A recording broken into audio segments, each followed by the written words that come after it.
Multi-step inequalities are, again, very similar to multi-step equations. Remember, the big difference is knowing when to flip the sign, and that's when you either multiply or divide by a negative value. So if we take a look at the first examples, just like before, we want to get rid of any addition or subtraction first, if we can, and then get rid of any multiplication or division. Now, since I'm only subtracting to both sides, I don't need to flip the sign, right? So now I'm going to go ahead and get rid of that division. So I'm going to multiply both sides by -2. And since I multiplied both sides by -2, now I have to actually flip my sign to get x is less than 10. All right, so remember again, it's the opposite of PEMDAS or GEMDAS, so get rid of addition or subtraction first, and then the multiplication or division. Okay, let's go ahead and graph this. So x is less than 10. Remember, I want at least 5 numbers on your number line. So I can do something like 7, 8, 9, 10, 11, and I want to put an open circle because it's less than, and then going to the left. Okay, so B, same deal. Let's go the opposite of PEMDAS. Remember, if we did have parentheses, we'd want to distribute and get rid of that first and simplify as much as we can, but since we don't have any of that, let's go straight to our inverse operations.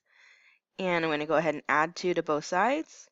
Being careful with my negatives here, -11 plus 2 is -9. And then I'm going to divide by 3. And since 3 is positive, the bottom number is positive, I don't need to flip my sign. So C is less than or equal to -3. Okay? And once again, you want to go ahead and graph that. And I want at least 5 numbers, so I can do something like -5, -4, -3, -2, -1. Less than or equal to, so I want to use a closed circle. And once again, going to the left because we want to go less than. All right. Go ahead and try. You try 1, 2, 3, and 4. And we'll check our answers shortly.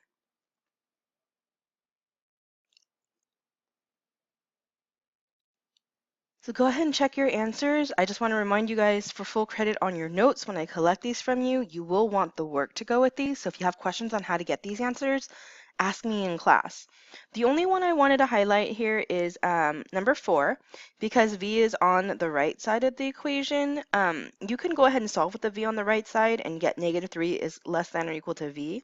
But personally, I like to flip it when I'm done because I think it's a little easier to graph. So then I know v is greater than or equal to -3, and I start at -3 with the closed circle and go to the right.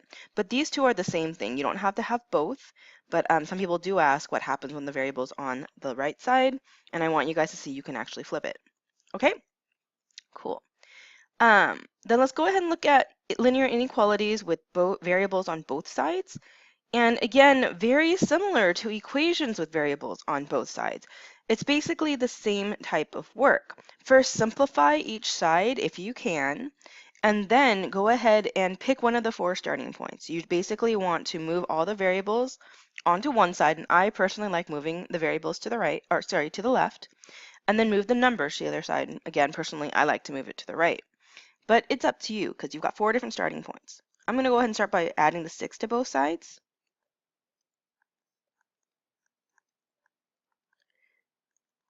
Okay, and then I'm going to subtract 3x.